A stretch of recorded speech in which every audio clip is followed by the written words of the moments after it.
Over to you, Margaret. This is Mersey Green Network map.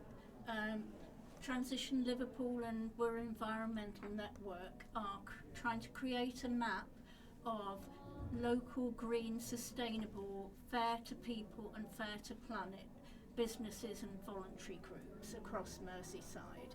And I've just highlighted this area in Birkenhead, and you click on the button and it will show you what's going on in that area. And the talk that I'm going to give is about my vision of what life could look like on the Wirral in 2050 if we all moved towards living sustainably. And this is Wirral's own map and their big green list, and everyone would use this to support local businesses, voluntary groups, and so I've got a vision that local people will present local Christmas presents and birthday presents crafted from recycled materials.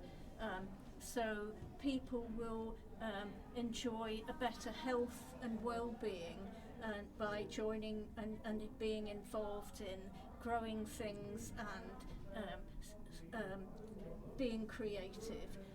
People won't need a car because they'll be using bikes, some of which, if you don't have any money, can be provided by Energised Cycle, even for free or for a small amount of money.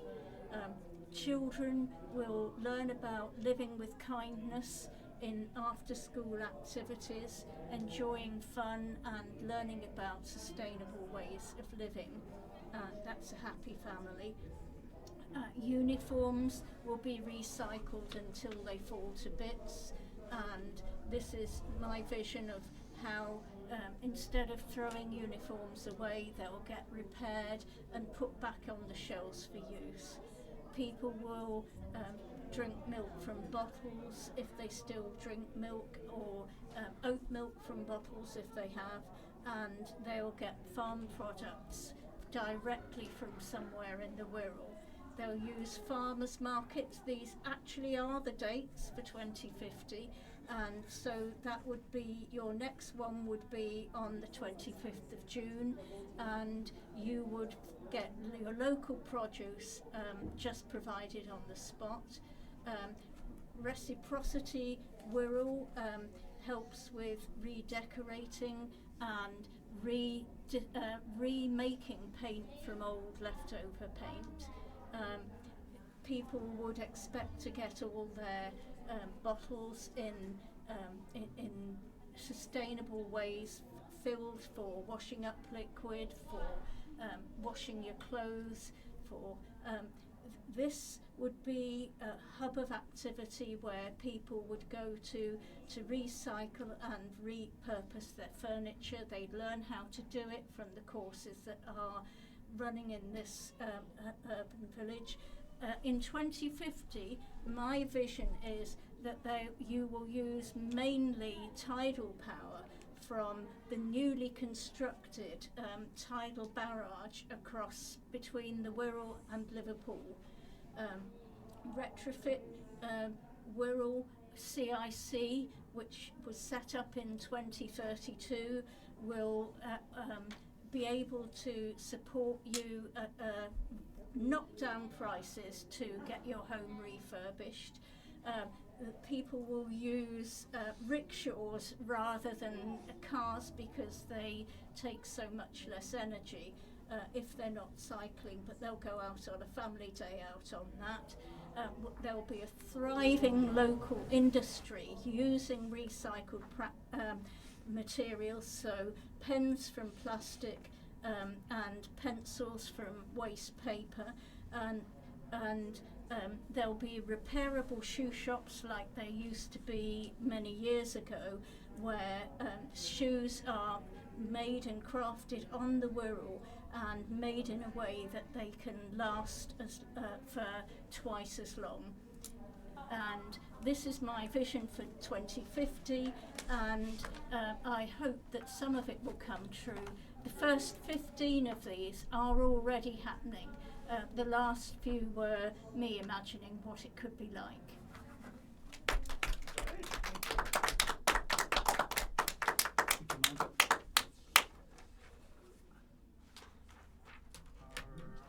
So, Alex, there we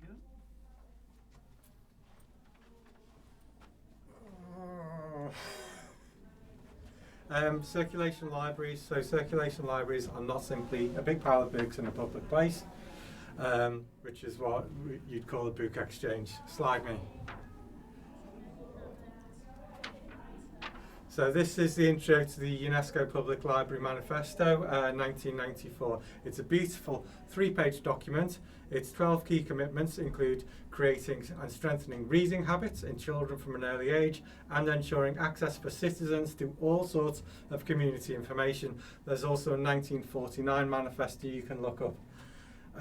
There are lots of other places you can find books, such as bookshops, online stores, supermarkets, charity shops, book exchanges, archive.org, Project Gutenberg, Swapping with Friends and Family, to name a few. Many do great work to foster a lifelong love of reading. For example, the defunct Oscars chain was known for being particularly child-friendly. However, they don't do everything a circulation library does. Back a slide. It doesn't go back. It doesn't go back. Okay. So libraries going. have a statutory service standards under the terms of the Act of 1964. You have a right to register and borrow books for free. Books are available in a variety of forms to meet the needs of the community served, including large print, dyslexia-friendly, audiobooks, digital copies. You don't need to be disabled to use the alternative formats. When the library is more accessible, everyone benefits. Libraries contain good quality resources, not crowded out by everyone who wants to publish, paid promotion and fake reviews. You shouldn't find yourself glazed and confused at the library. Libraries ensure participation in culture. That's the next book. Let's move on. So libraries make newly published books available to the public. This was by far the best book I read in 2022, a writer unknown to me on a new publisher. I would not have taken the chance of buying this from a shop. Libraries support bookshops, writers and the publishing industry. I absolutely would be happy to gift someone a copy of this book, having read it. What slide are we on now? So libraries carry collections dedicated to the subjects relevant to the communities they serve. Libraries are accessible. More libraries are becoming inclusive. Staffed libraries have experience and training relevant to serve their diverse communities. Readers are required to return the books in the condition they borrowed them. Each book can have many readers. Libraries promote reading purely for joy and excitement. Speaking for myself, I believe reading fosters empathy in societies. Libraries promote well-being. I believe reading can be comforting and emotionally uplifting. Libraries offer a range of digital services, usually internet, public PCs, Wi-Fi, printing, photocopying and scanning. My service, Liverpool, had a pilot programme offering BBC microbits, which is a few slides on. UK has put the Marrakesh Treaty into effect. In addition to previous relevant treaties, this gives anyone a right to make a copy of a copyright work in an accessible format if an accessible format is not commercially available. You can find a number of these formats in the library. Libraries will pay for access to paywalled resources, providing services to genealogists, businesses, consumers and others. That's a few slides on. If you're looking for an orphaned work, you might need to look in your library or archive. Orphaned works, that is works where the copyright holder cannot be found, cannot be republished without first carrying out a detailed search. If there is no economically viable way to carry out the search, it might not see print until the work becomes public domain. You might find unusual services in your library. For example, Wirral, upstairs above me, has a business services unit. With the infrastructure and training of a library, you are not limited to collections of books. There are projects in the UK issuing seeds, tools, toys and games. Many libraries loan music and DVDs. So that's the Genealogist's Guide to the Internet. This is details of a particular orphan work. That shows the detailed search. This shows who was looking for it. And what they wanted to do with it is, I've cut that off, all the details. That's the business and IP centre. That's the business services unit upstairs. And one more slide to come. And it's the seed bank somewhere in Scotland, I think. Yeah, Perthshire seed. So there's seed libraries in other places, but this one had a particularly nice logo, so I chose that one. And they're just looking at gathering seeds which are particularly suitable to their local climate and the exchange of seeds in the library. Brilliant. Thank you very much.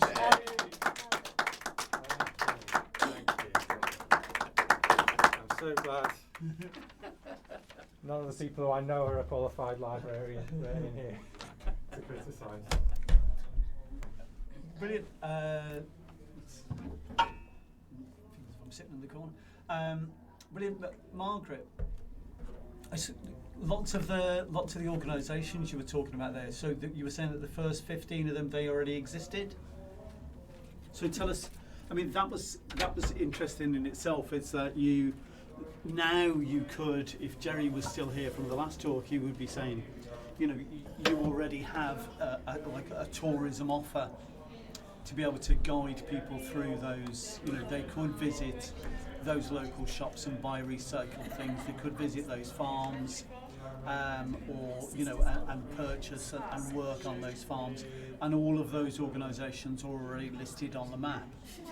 Yes, we've got 160 organisations so far, and a lot of them, probably nearly 50%, are on the Wirral. And there's a phenomenal amount going on across the Wirral. I only picked a very small and random sample of things. I mean, the West Kirby Farmers Market that I picked, I think someone mentioned earlier that there's a whole raft of farmers markets across the Wirral.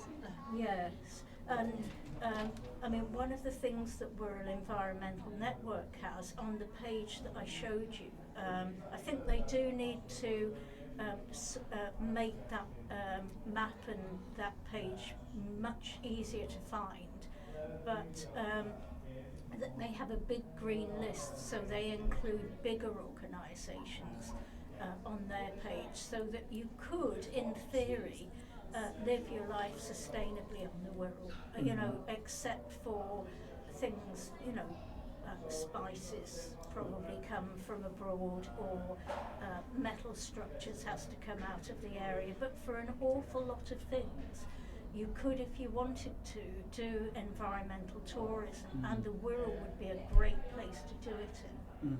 And have a very low impact, Yes. On the environment, Yes. travelling here. You could certainly get a bike here very cheaply from Energize was one place, because I know that's collecting recycled bikes that were actually going to go to refill. It started last September. It's already collected 600 bikes that would have gone to landfill. And they've redone, I think they've redone 300 of them. They've either given them away to asylum seekers or sold them for a very small amount of money to cover their costs. They teach people to ride. It only takes a few of those spread across the Wirral, and what was mentioned earlier about improving the safety so that people can safely ride around the Wirral. And I think people would, this could be a perfect area to start trialling just having public transport and bikes, and maybe and that might include electric bikes, and maybe sort of something a bit more suitable for families, which is why I threw in the rickshaws. I mean, I know that's crazy, but you've got to say a few things to wake people up. We did in Liverpool, I can't remember when, and I don't think I went on it, but that we did have rickshaws, we did have cycling rickshaws. Did you? Until the council decided to ban them, I think because the black cab drivers were kicking up a stink. that they were having? No. Was that not the case? No, they weren't banned. They were never banned. It was literally knocked it on the head. No, they couldn't get up the hill. Right. They couldn't get up the hill to the cathedral. Yeah. And they, because they're very low-powered engines, which is what makes them tuk-tuks, right? And so in order to put a more powerful engine in, they would then become cars, which is a whole different licensing regime. So then they become taxis. So in a sense, the hill up to the cathedral in Liverpool did for them. That was the problem. Well, you'd have to have the park at the bottom, and they'd have to walk. Yeah. Yeah. It was great. They were great for tourists, though, weren't they? Yeah. They were very popular. So tuk-tuks licenses motorbikes is like Yeah, what so- is it, 50cc motorbike? So don't quote me exactly on what Yeah. licensing arrangement it was, but basically because they're not cars, Yeah. they didn't have to have a full, private hire vehicle license. But they struggled. The moment you put like 3 or 4 people in. inside a tuk-tuk, they just can't get up that hill. And if anything else they do would make them a car. Yeah. Should we circle the chairs? You can if you like. Yeah, or just pull it round just a little bit to your left, maybe. Just I'm turning around and stuff. So.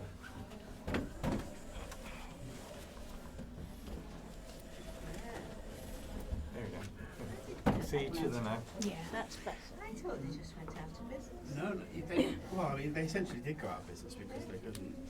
So it was practical considerations rather than a licensing problem. So Alex, coming on to your talk, you were talking about. I mean, it's we'd had a What the conversation. libraries do. We'd had a conversation before, and it is that it's like we all love a good bookshop, but then at the same time we all don't want to be spending 12 quid a time on buying a new book, and libraries are a perfect place to go to find that expensive publication you might wish to purchase but haven't got the money for it, whereas you can request the library to, if enough people request it, you can the library will Literally it's purchase just it. one person requests it. Really?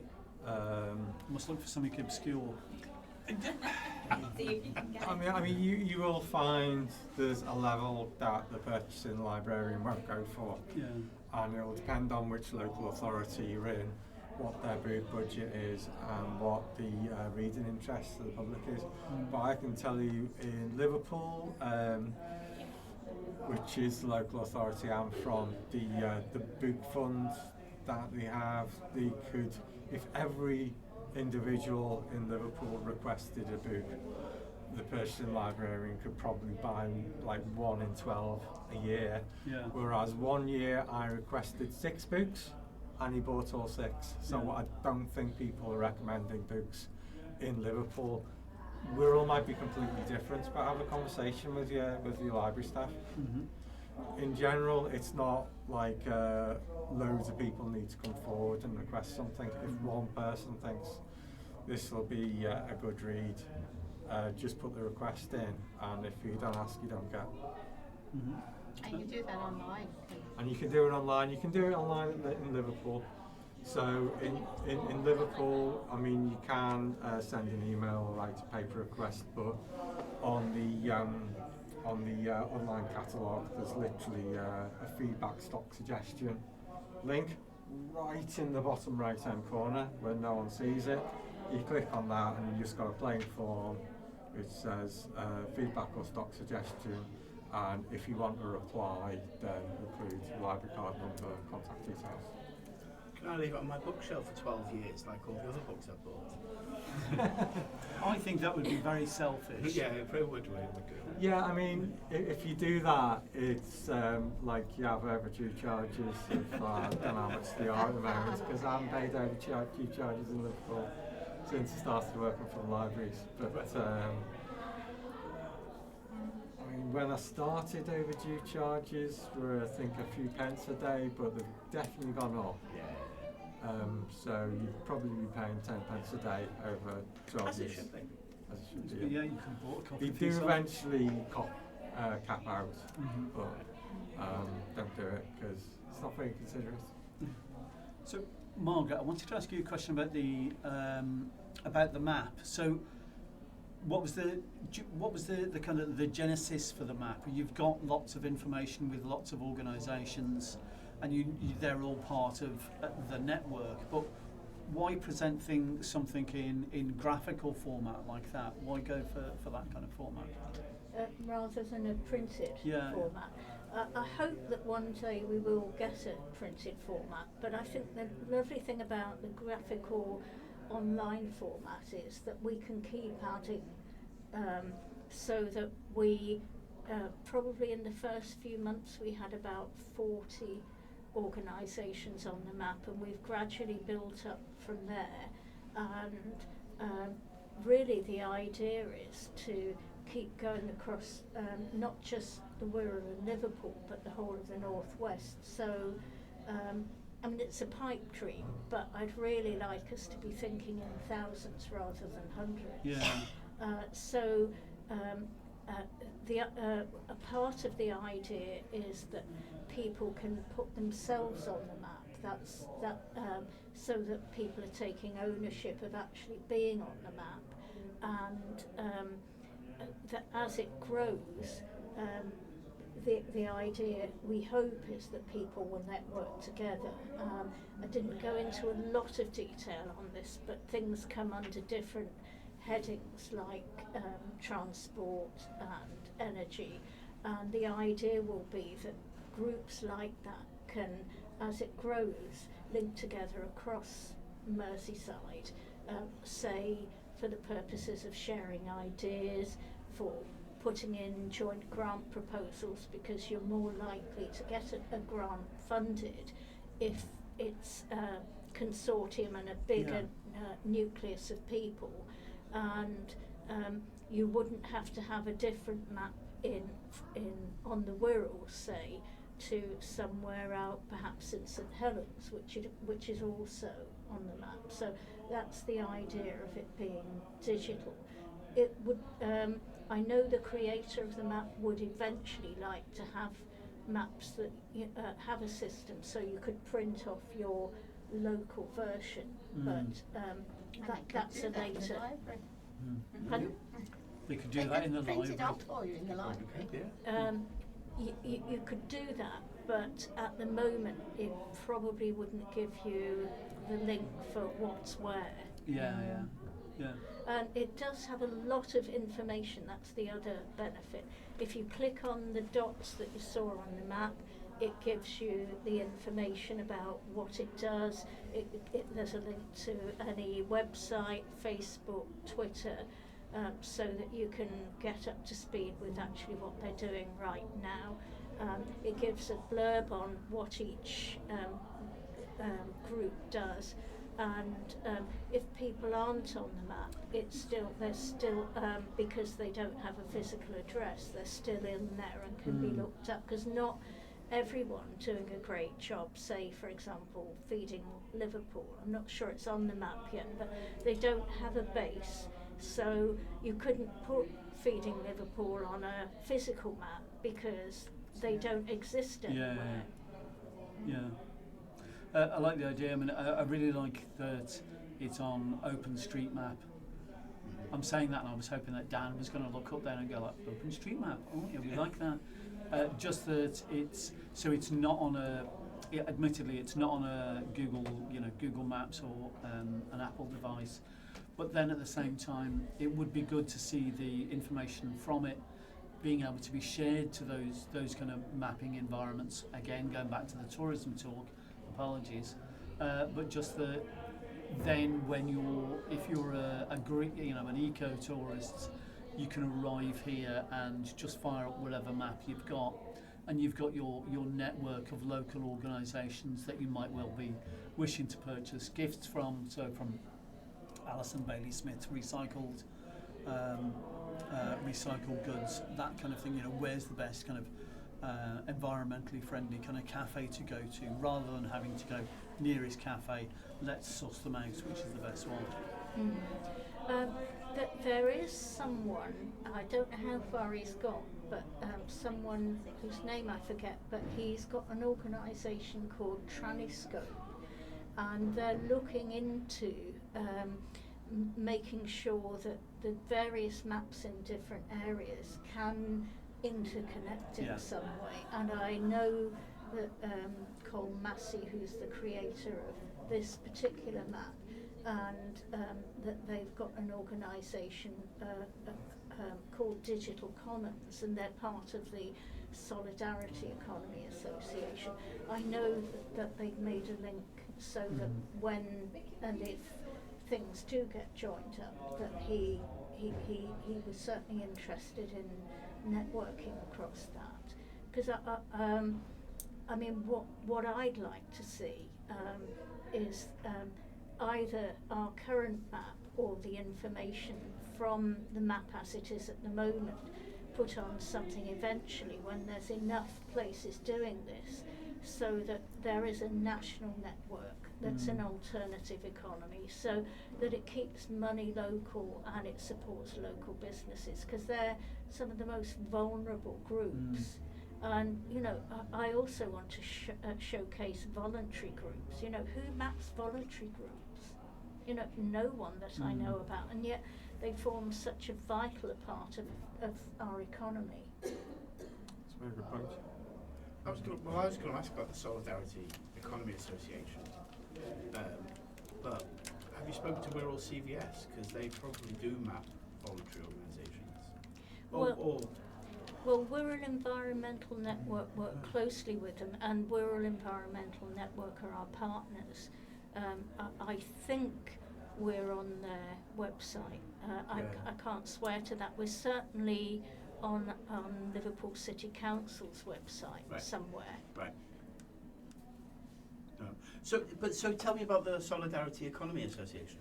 It's really trying to create a collaborative culture rather than a competitive culture, and one that where solidarity works, where people are paid a fair wage, where people, you know, actually, you know, it's this thing, be the change, where people work together collaboratively to do things that make the environment better, and you know, whatever industry there is, that it's it aims to get people working in cooperatives, because a participatory management system is a very safe system. It tends to be that cooperatives, far more small cooperatives, survive and flourish than limited companies. I think the same's true for community interest companies. So it's really trying to drive a change to model an economy built on cooperation, where, you know, in a cooperative, everyone owns it. It's not some multinational corporation based in the States or India or China, and it's because so much of the money that we have is creamed out of our economy before we've even started, and this is a model that would help to keep things. It would make us all locally more wealthy at a time when the world actually is going to be a pretty tough place for our next generation and succeeding ones to live in. And is it a national network, or is it just in Liverpool at the moment? No, the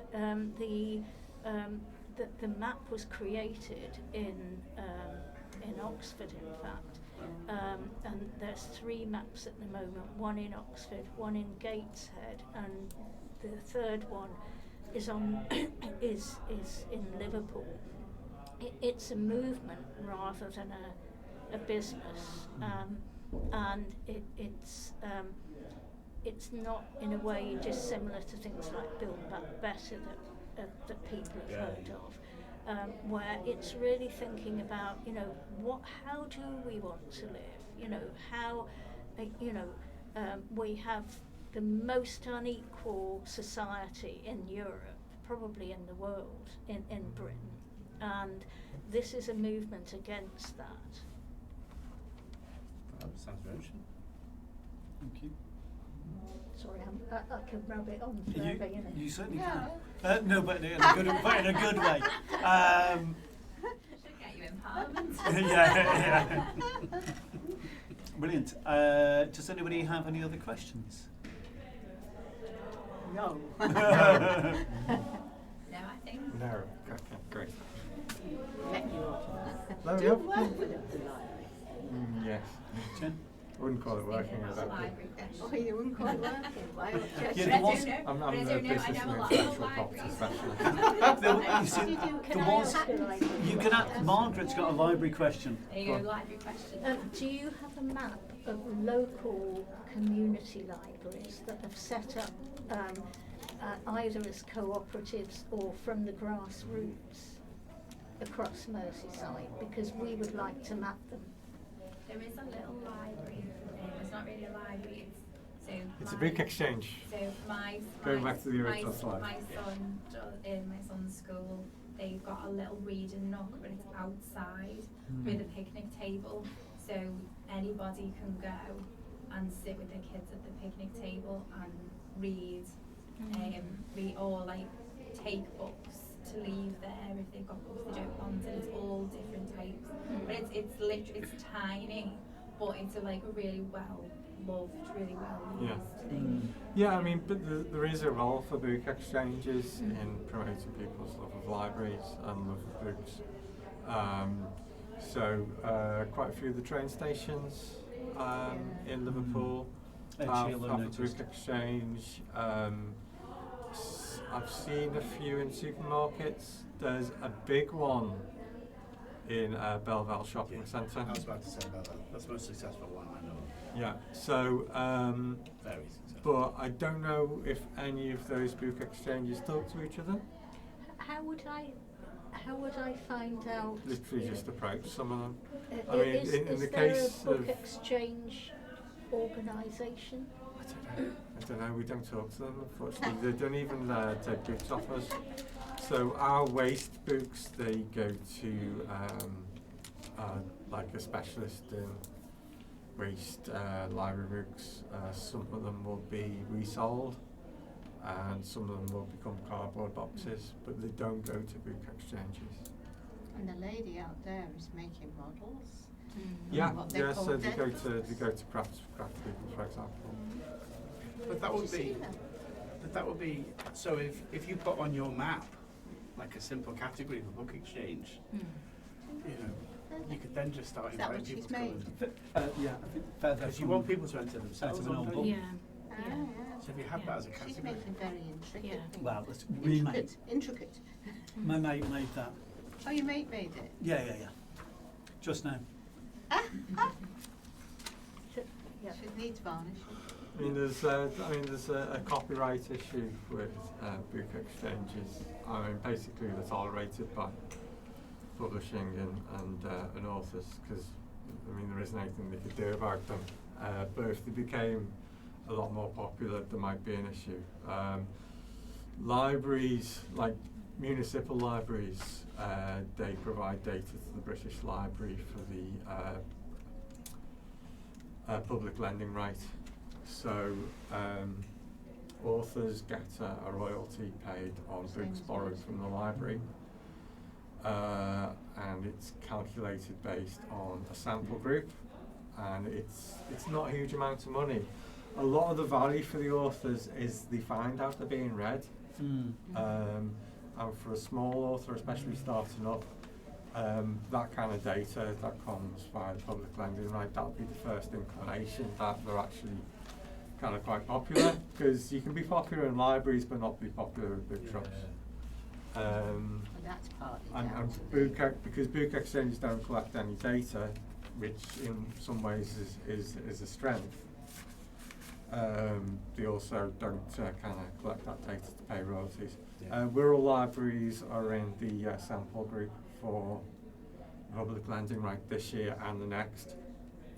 So if there's any authors who you like, borrow them, and if they're registered with the public lending rights, they'll get some money. If there's any authors who you like but don't like them personally, borrow the books from Liverpool Central Library and you won't see a penny. Good to know. I literally do this. Do you? Yeah. If someone's like been like a real stalwart, like dealing with all kinds on social media, it's like, right, I'll check them out, but I won't check them out from Liverpool. I'll go over the water. St Helens is in the sample group as well, but they're the only two in Liverpool City Who region. decided who was going in the sample group? That's a good question. I don't know is the answer. I don't know if the British Library kind of base it on a random sample or whether it's based on which libraries are volunteered to provide the data, because St Helens has been like 3 years like in a row, whereas Liverpool hasn't been once, so There might be a demographic calculation there, mightn't there? could be. It's all the more reason why Liverpool I've should be in it. I've never actually delved into it, so that's a good question. Because the problem with central libraries is demographic is everywhere, Yeah. right? Well, Everyone- Liverpool everyone Central uses it. Library is not just used by everyone in Liverpool, it's used by everyone in Sefton, it's used by everyone in the Wirral. And all the students. All those students. Yeah, so under the Public Libraries and Museums Act 1964, you have, thank you, you have a good legal reference. you have a right to free registration in a public library if you work in an area, live in an area, or study full-time in an area. In practice, libraries will let you register from anywhere. So, for example, Liverpool Central Library isn't just a library, it's also a record office. So they'll have people not just from all over the UK, but from all over the world to come to research their family history. Yes, they do. People come over from the States and Australia all the time. For the history. Yeah, and it's for the family history. So they need to get public library registration because they need to use our login for Ancestry, and then they need to check those results from Ancestry and Find My Past against the microfilm we keep there, and we can get original documents out for people, but it's 24-hour. They're very good actually for people in that department. Yeah. Because I was trying to find my grandmother's grave Yeah. a few years back. Yeah. And I went in and they found it within minutes and gave me a printout. Yeah. Yeah. So Helena's great. Is she? I didn't know who it was. There was two of them, and they were so efficient and so good. I've still got the piece of paper that. Was they it gave me. the Tuesday Family History volunteers? No, it just or was was in the it just a library, member of staff? and it just came Okay. to me that I really meant to go and ask about this, and I went up there. Helena's and they, only just left Liverpool Library. Is she? She's still in Liverpool. She's working remotely for National Archives and Kew. So big Brilliant. step Oh, good for her. so they're brilliant. Tell them I said. up. I'll tell them you said that you're brilliant. Well, you know they're brilliant. Brilliant. Okay, on that note, we will call it quits for today and say thank you very much to our last two speakers for everything. And we will see you next time on the 1st of July at Liverpool Makefest. Where's that held? Where's that, Dan? Liverpool Central Library. Liverpool Central Library, there we go. Ah, There we go. I was worried there. You started taking your clothes off. This is the after stream. Yeah, right. Okay, cut it, Dan. Kill Cut the it. camera. Cut it, kill that camera.